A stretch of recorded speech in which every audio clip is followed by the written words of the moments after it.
As eleições de 2014 são emocionantes.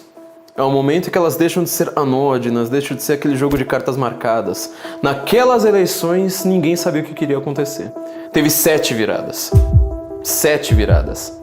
Tudo bem, quase todas envolvendo Marina Silva, mas ainda assim são 7 viradas que poderiam determinar o resultado das eleições. Ninguém sabia quem chegaria ao segundo turno.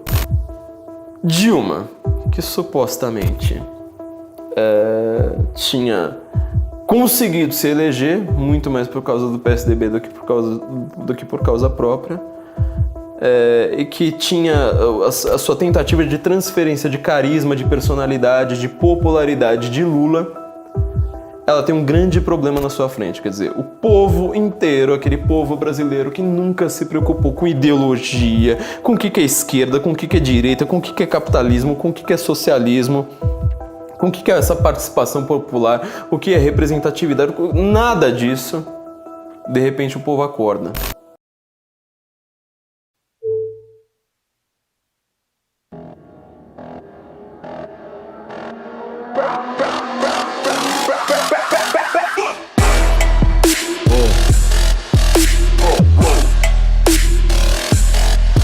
Estamos aumentando o IOF, que hoje é de 0,38%. E o conselho é evitar as manifestações, já que algumas terminaram em violência, e respeitar a orientação das autoridades locais. Estamos indo para 6%. Aí nós vamos ter que fazer cortes importantes no PAC. Como presidenta, eu tenho a obrigação tanto de ouvir a voz das ruas, como dialogar com todos os segmentos, mas tudo dentro dos primados da lei e da ordem, indispensáveis para a democracia. 12 anos de PT fizeram mal ao Brasil. As políticas de interferência governamental do governo Dilma minaram a economia. Aumento de gastos, intervenção em preços, rombo nas contas públicas, crédito liberado e escândalos de corrupção. O resultado não poderia ser outro. O Brasil entrou em recessão.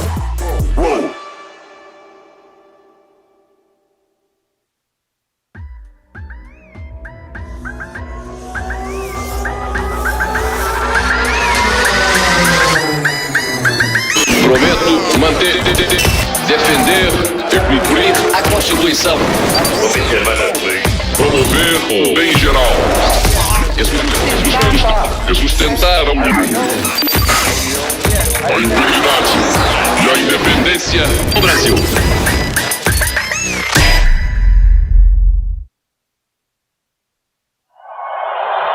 Es un gran placer, en nombre de FIFA, de dar la bienvenida y la gratitud a las autoridades brasileñas, lideradas por su excelencia, a presidente Dilma Rousseff.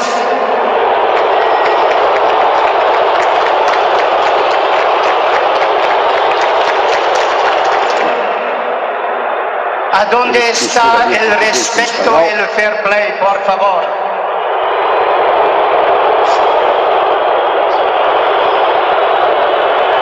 Declaro oficialmente aberta a Copa das Confederações FIFA 2013.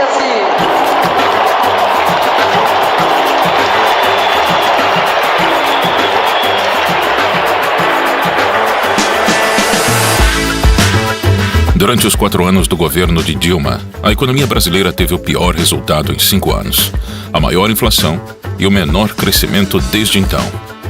36% do PIB era devorado pelo Estado, e ao invés de diminuir gastos, o governo Dilma adquiriu mais empréstimos, mais subsídios e mais incentivos fiscais.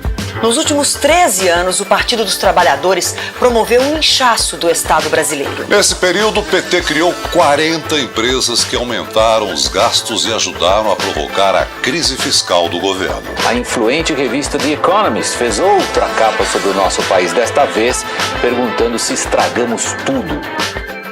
O número de funcionários das empresas públicas federais cresceu de 35 mil em 2002 para 67 mil este ano. A Copa do Mundo foi trazida ao Brasil com a promessa de impulsionar a economia e criar empregos. Mas na realidade, os estádios foram superfaturados em quase 30 bilhões de reais. E hoje estão sem uso. Há menos de 3 meses da Copa do Mundo, o Tribunal de Contas da União apontou indícios de superfaturamento de 431 milhões de reais. Estão a compra indevida de materiais e o valor cobrado para o transporte de pré-moldados no canteiro de obras. O Tribunal de Contas do Distrito Federal está investigando irregularidades na compra de ônibus para turistas da Copa do Mundo. Olha, o Tribunal de Contas do Estado apontou um superfaturamento e falhas nas obras do Maracanã para a Copa do Mundo daqui a menos de 2 meses.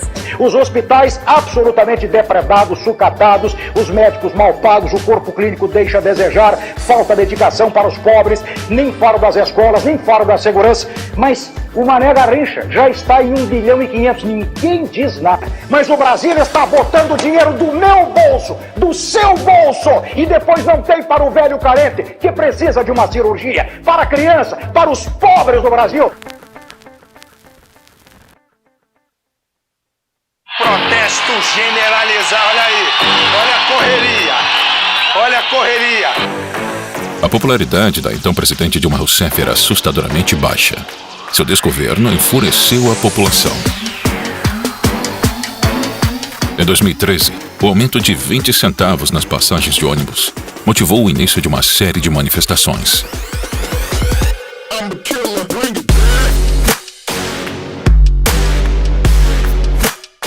O que começou com a briga pelos 20 centavos se transformou em 1,5 milhão de brasileiros nas ruas. Você vai vendo as esquinas das avenidas Presidente Vargas e Avenida Rio Branco. Está tudo paralisado no centro do Rio de Janeiro. A revolta não tinha um objetivo claro e diversos grupos aproveitaram o momento para legitimar suas ideias. Olha, desde o começo das manifestações, nenhuma das organizações aqui que estavam organizando tirou qualquer deliberação de restrição de partidos políticos, de bandeiras, de coisas desse tipo. E o partido tem que mais sair dos gabinetes e ir pra rua, ir pros movimentos. A consequência foi um caos nacional. O governo precisava tomar controle da situação. PSOL, PSTU e sindicatos financiados pelo PT bancaram black blocs para esvaziar os protestos. Os vândalos saqueavam, causavam incêndios e depredavam estabelecimentos. A ajuda financeira dessas organizações sindicais foi relatada por investigados e testemunhas na Operação Firewall, da Delegacia de Repressão aos Crimes de Informática.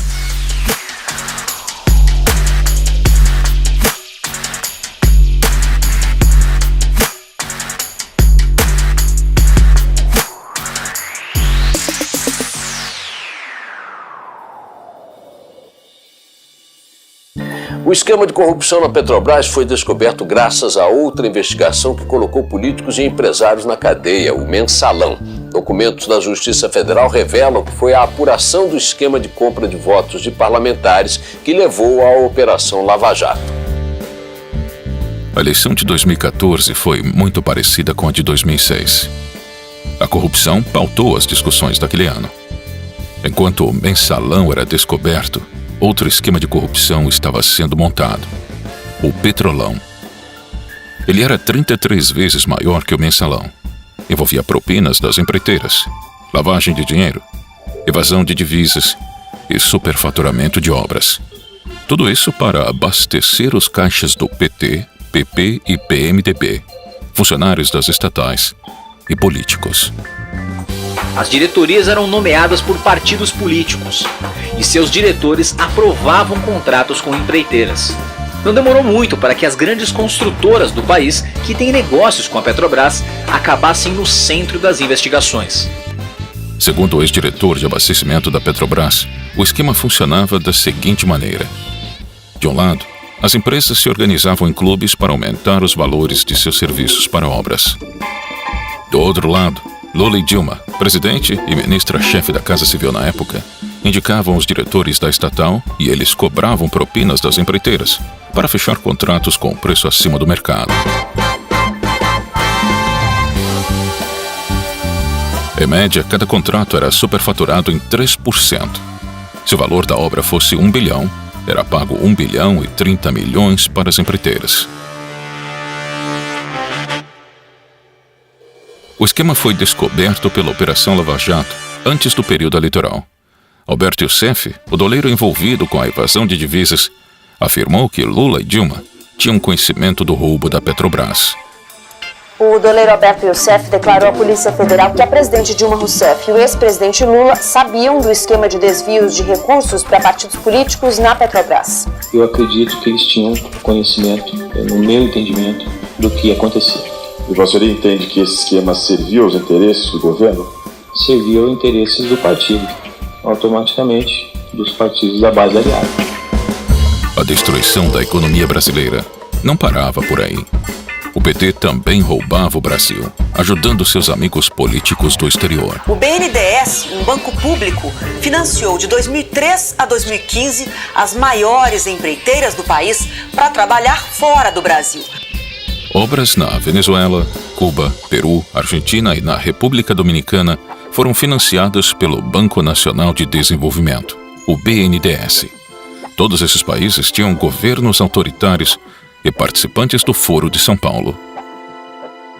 Enquanto o Porto de Santos, responsável por mais de 50% do PIB nacional, precisava urgentemente de reparos e modernizações. O governo brasileiro preferiu ajudar a reforma do Porto de Cuba. 692 milhões de dólares foram emprestados ao país, sem necessidade de devolução. Outra forma de financiar Fidel Castro foi através do programa Mais Médicos. Nesse instante, a senhora presidenta da República, Dilma Rousseff, sanciona a lei que institui o programa Mais Médicos. Cerca de 12 mil médicos cubanos foram trazidos para o Brasil. E 70% de tudo o que eles ganhavam era compulsoriamente descontado de seus salários e enviado à ilha cubana.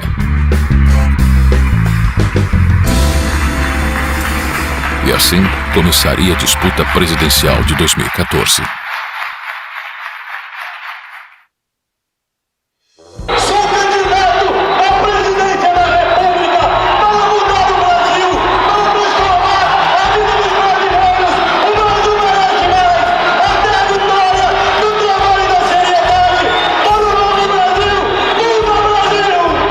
Vindo de 3 derrotas, o PSDB apostou em um novo nome: Aécio Neves. O senador Aécio Neves é lançado como candidato pelo PSDB à presidência da República.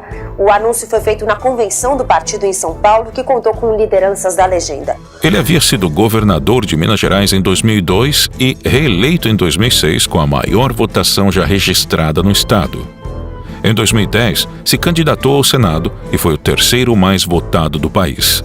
Na verdade, Patrícia, eu quero governar o Brasil para iniciar um novo ciclo de desenvolvimento no país. Um ciclo que concilie ética com eficiência. Sem dúvida alguma, os quadros que nós temos à nossa disposição e a coragem que teremos para fazer o que precisa ser feito é que permitirá que no nosso governo o Brasil volte a crescer. Aécio era o nome forte do partido, diferente dos últimos 2 candidatos, José Serra e Geraldo Alckmin. Aécio é o homem do trabalho. 8 anos que mudaram Minas Gerais. Apesar de sua baixa popularidade, o PT decidiu pela continuidade de Dilma. A Convenção Nacional do PT confirmou hoje a candidatura à reeleição da presidenta Dilma Rousseff e do vice Michel Temer. O Brasil quer seguir mudando. E quer seguir mudando pelas mãos daqueles que já provaram que têm capacidade de transformar profundamente o país. O evento teve a participação do padrinho político de Dilma, o ex-presidente Luiz Inácio Lula da Silva. Mas é pelo que nós fizemos que nós temos que ter orgulho de ir pra rua e defender essa mulher.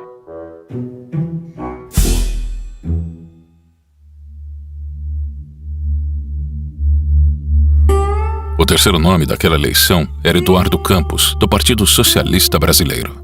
Neste fim de semana, o PSB oficializou a candidatura do ex-governador de Pernambuco, Eduardo Campos, com a ex-senadora Marina Silva como vice na chapa. Nós estamos prontos para ir à luta, para construir a vitória que o Brasil deseja que possamos construir. Que Deus nos ajude nessa caminhada. Ele foi governador de Pernambuco em 2002 E em 2006 foi reeleito com 80% dos votos no primeiro turno, o mais votado no Brasil. Governei com pouco, porque governei um estado do Nordeste brasileiro com muita pobreza e botei o foco naqueles que mais precisam. Então aprendi a fazer mais com menos. Eduardo Campos era uma terceira via com chances reais. E seu nome ganhava força nas pesquisas como alternativa a Dilma e Aécio. O ex-governador de Pernambuco, Eduardo Campos, do PSB, tinha 7% no fim do ano passado. Oscilou para 6% e mantém agora os 6%. É fundamental um novo caminho, porque PSDB e PT há 20 anos governam o país. Se a gente quer chegar a um novo lugar, a gente não pode ir pelos mesmos caminhos. No dia 13 de agosto de 2014, Eduardo Campos cumpria sua campanha. O candidato viajava do Rio de Janeiro até Guarujá, em São Paulo, onde participaria de entrevistas nas televisões locais. Nós abrimos essa edição do Jornal Nacional com um sentimento de perplexidade. Menos de 24 horas depois da entrevista que nós fizemos com o candidato do PSB à presidência, Eduardo Campos, nós nos vemos na situação de termos que iniciar o noticiário com o anúncio da sua morte trágica e precoce. Queda de uma aeronave no litoral de São Paulo, em Santos, e nessa aeronave estava o candidato à presidência da República, Eduardo Campos, do PSB. Eduardo Campos saiu do Rio de Janeiro no jato Cessna 560XL, prefixo PRAF, com a mulher e o filho, segundo a assessoria do candidato. De acordo com a aeronáutica, por causa do mau tempo, chovia e ventava, o piloto não conseguiu enxergar a pista e arremeteu. Logo em seguida, o controlador aéreo perdeu contato com o avião. 10 minutos depois, a aeronáutica recebeu a primeira comunicação de que uma aeronave teria caído em Santos. Ao 12:30, veio a confirmação de que todas as 7 pessoas que estavam a bordo haviam morrido. Eduardo Campos, 4 assessores, piloto e o copiloto.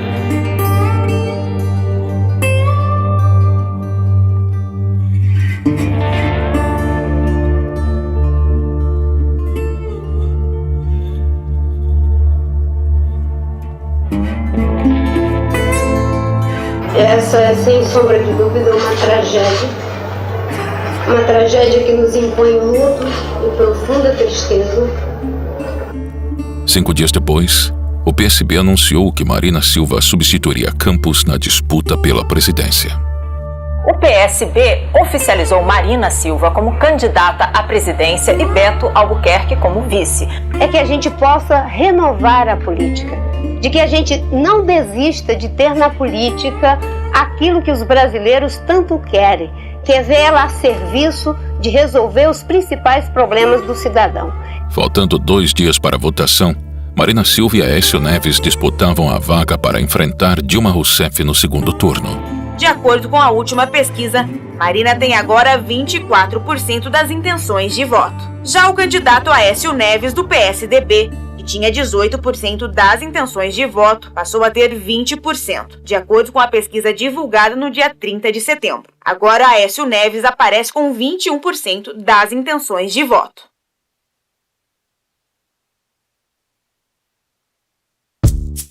Olha, minha filha, tenho 62 anos.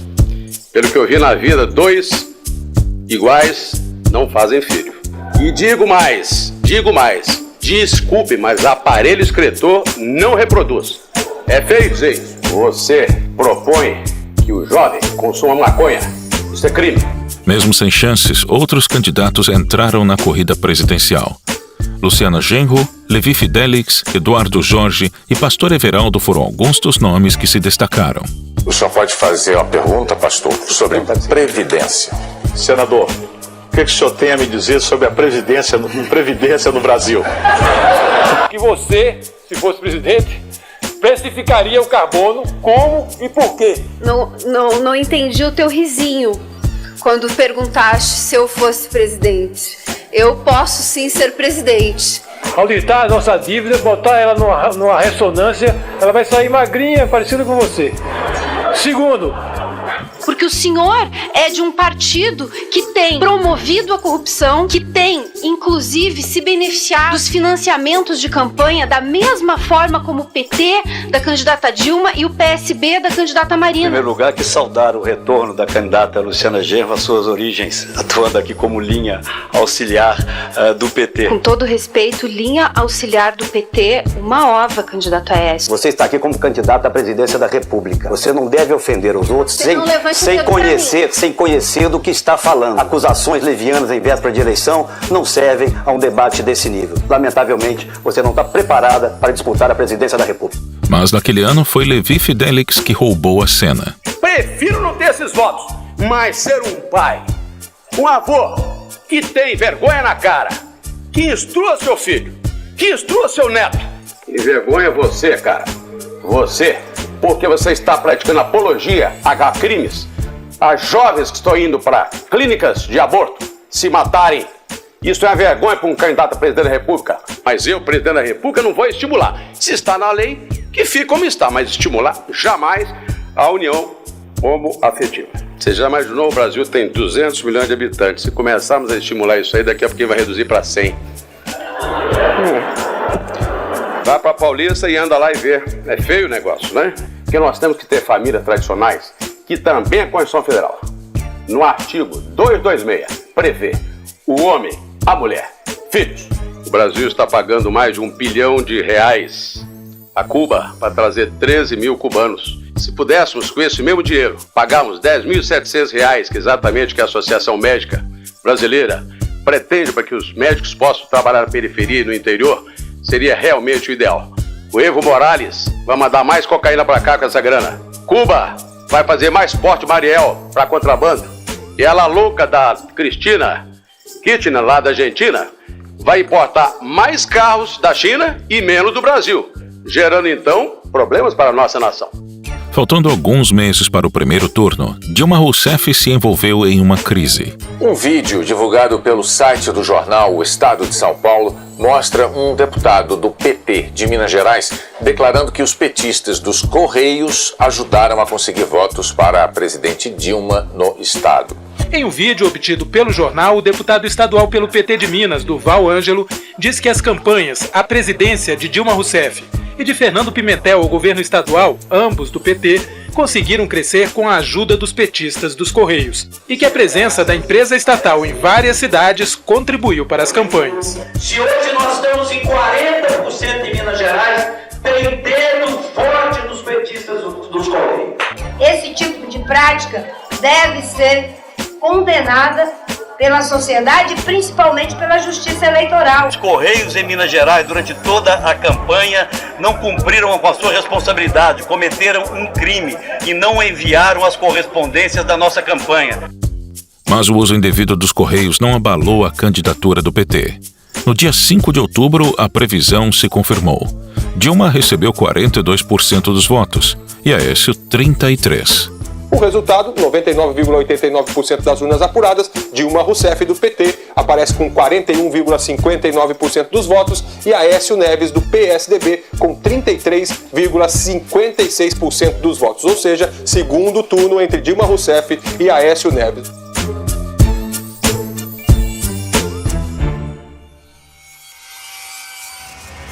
Eu não vejo em momento algum a senhora dizendo não é possível que fizeram isso nas minhas barbas, sem eu saber o que estava acontecendo. O mensalão do seu partido não teve nem condenados nem punidos. É essa a realidade, candidato. Não fuja dela. A senhora será a primeira presidente pós-Plano Real, pós-democratização, que vai entregar uma inflação maior do que recebeu. A competição estava acirrada. Nas pesquisas de intenção de voto, Aécio e Dilma estavam empatados tecnicamente. Aécio Neves, do PSDB, está com 51%. Com a margem de erro, tem de 49% a 53%. Dilma Rousseff, do PT, está com 49%. Com a margem de erro, tem de 47% a 51%. As semanas seguintes foram de alternância do primeiro lugar. Ora Dilma liderava, ora Aécio liderava. Os 20% de votos que Marina recebeu iriam decidir aquela eleição. E as atenções dos vencedores do primeiro turno se voltam agora para a decisão da candidata do PSB, Marina Silva, sobre o possível apoio a um deles no segundo turno. Nesse momento eu reitero, e se Deus quiser e o povo brasileiro, você haverá de ganhar ganhando. Eu agradeço em meu nome esse seu gesto de brasilidade e patriotismo ao me ajudar, não apenas a vencer as eleições, mas a construir um projeto que faça valer a pena vencer as eleições. Muito obrigado. Aécio defendia a reforma tributária e a diminuição de ministérios. Acho que em alguns momentos você tirar a estrutura ministerial, estabelecer metas para cada uma das áreas do governo, você vai ter muito mais efetividade nos resultados.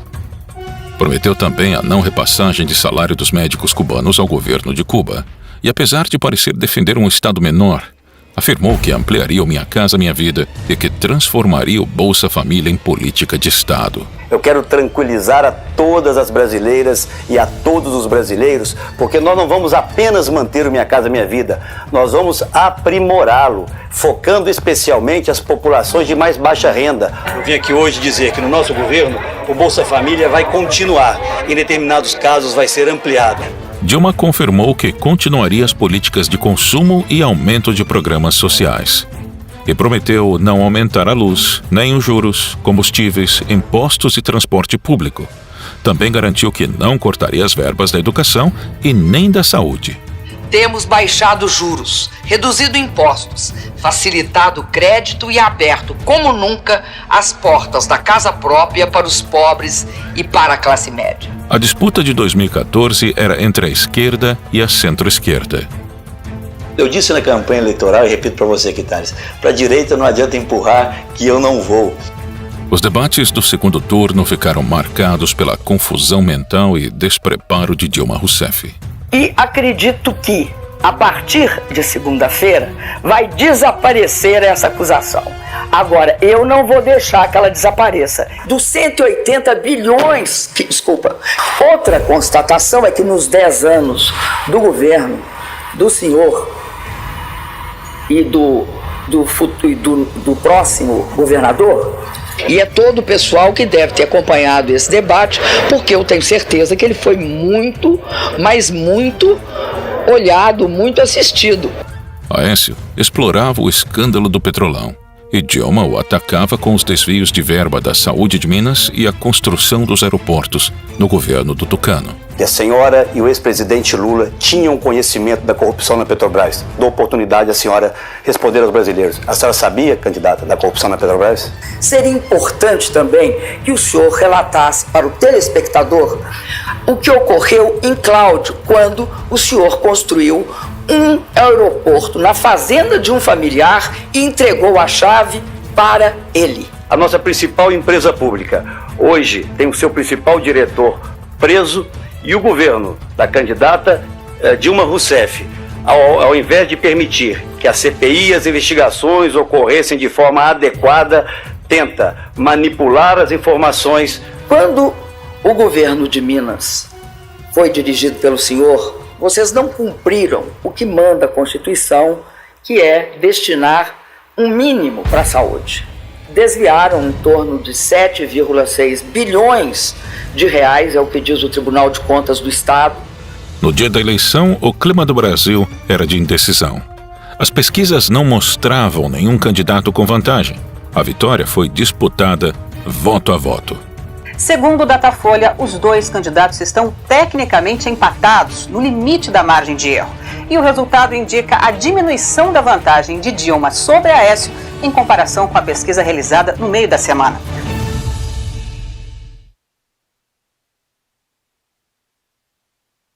Os dois candidatos à presidência da República votaram na parte da manhã. Dilma Rousseff, do PT, votou em Porto Alegre.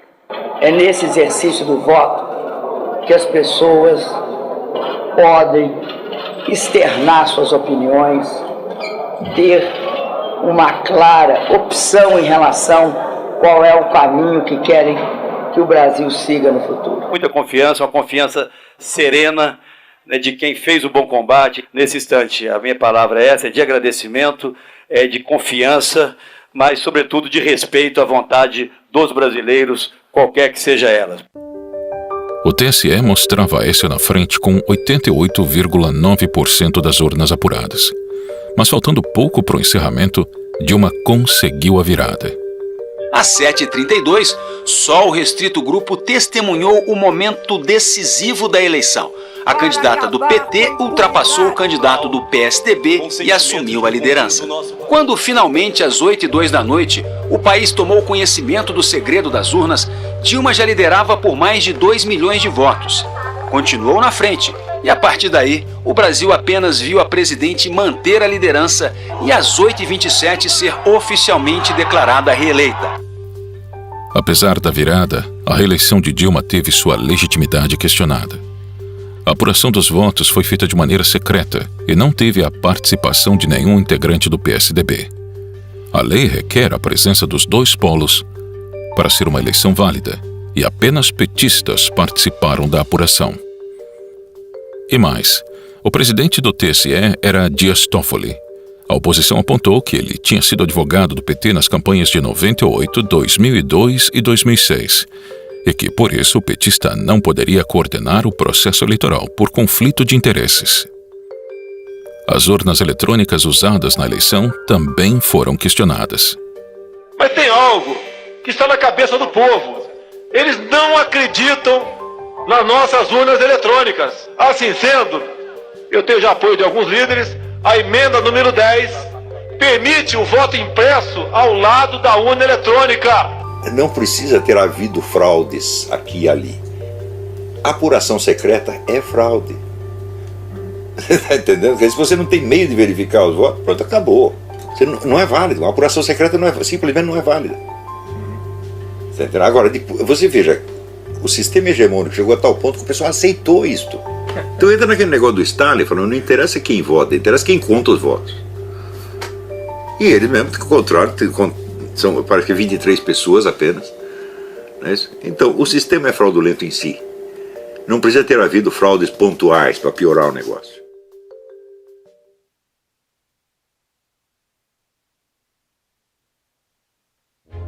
Prometo manter, defender e cumprir a Constituição, observar as leis, promover o bem geral do povo brasileiro, sustentar a união, a integridade e a independência do Brasil.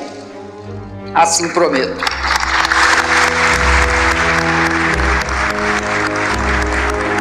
Prometo manter, defender e cumprir a Constituição, observar as leis, promover o bem geral do povo brasileiro, sustentar a união, a integridade e a independência do Brasil.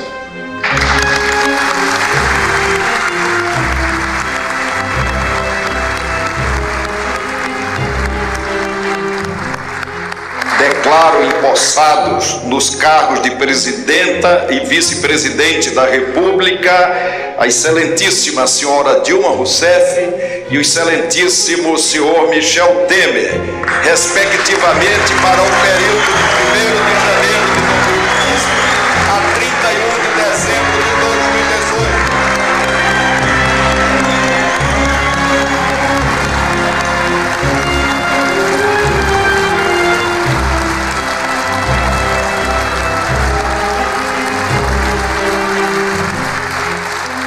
Dilma iniciou seu segundo mandato descumprindo as promessas que havia feito durante a campanha. Aumentou a conta de luz, os juros da casa própria, o preço dos combustíveis, a passagem do transporte público, os impostos e cortou verbas da educação e da saúde. A sequência de altas foi interrompida em abril do ano passado e retomada após as eleições. Hoje, a taxa está em quase 14%. Enquanto isso, a inflação que estava em 6% ao ano não cedeu. Ao contrário, ganhou fôlego e está no nível mais alto em 11 anos. A semana começou com uma notícia nada boa para os motoristas: o aumento no preço da gasolina. Em menos de 60 dias foram 2 reajustes. Dilma Rousseff se reúne com o ex-presidente Lula antes do anúncio do corte de quase 70 bilhões de reais no orçamento de 2015. O desemprego ficou em 12% no último trimestre do ano passado e atingiu mais de 12 milhões de pessoas no país. É o maior índice desde 2012, quando foi criada a série do indicador da PNAD. Os maiores cortes ficarão com o PAC, Programa de Aceleração do Crescimento, 25 bilhões e 700 milhões de reais. Ministério das Cidades, 17,2 bilhões. Saúde, 11,8 bilhões. E Educação, 9,4 bilhões.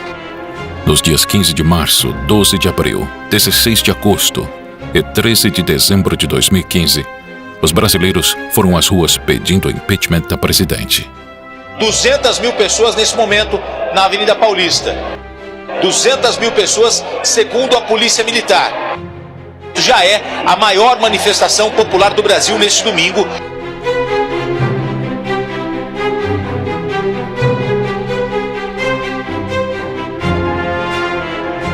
No mesmo ano, o TCU deu prazo para a presidente explicar uma série de irregularidades nas contas públicas de 2014, as chamadas pedaladas fiscais. O Tribunal de Contas da União rejeitou as contas do ano passado do governo da presidente Dilma Rousseff. A prática obrigou instituições financeiras como a Caixa Econômica Federal e o Banco do Brasil a usarem recursos próprios para honrar os compromissos, o que caracterizou uma espécie de empréstimo ao governo. Recomendando-se a sua rejeição pelo Congresso Nacional. Ficou comprovado que o governo Dilma realizou manobras contábeis fraudadas para maquiar o orçamento federal. No dia 31 de agosto de 2016, o processo de impeachment se encerrou com o afastamento de Dilma do cargo. Falta, portanto, um voto apenas para que o processo de impeachment prossiga para o Senado. Por isso eu digo ao Brasil, sim para o futuro! Já está. Neste momento, às 11 horas e 7 minutos em Brasília, nesta noite de domingo, 17 de abril de 2016, a Câmara dos Deputados acaba de autorizar o prosseguimento do processo de impeachment da presidente Dilma Rousseff. E nesta quinta-feira, 12 de maio, às 6 horas e 33 minutos, o Senado aprovou, por 55 votos a favor e 22 contra, o afastamento da presidente Dilma Rousseff. Senado caça o mandato de Dilma Rousseff, mas preserva direitos políticos. 2 anos depois, Aécio Neves também virou réu na Operação Lava Jato. As empreiteiras investigadas admitiram a doação de quase 100 milhões de reais para ele e para Dilma. Por unanimidade, os ministros da primeira turma do Supremo Tribunal Federal tornaram réu o senador Aécio Neves, do PSDB. Ele agora será investigado numa ação penal por corrupção passiva e tentativa de atrapalhar as investigações da Lava Jato. A eleição de 2014 foi só mais um teatro. Os dois candidatos respondiam aos mesmos interesses. Independente de quem vencesse, o destino do Brasil seria o mesmo. Estado inflado, políticas populistas e demagógicas, corrupção e um país sendo governado para poucos.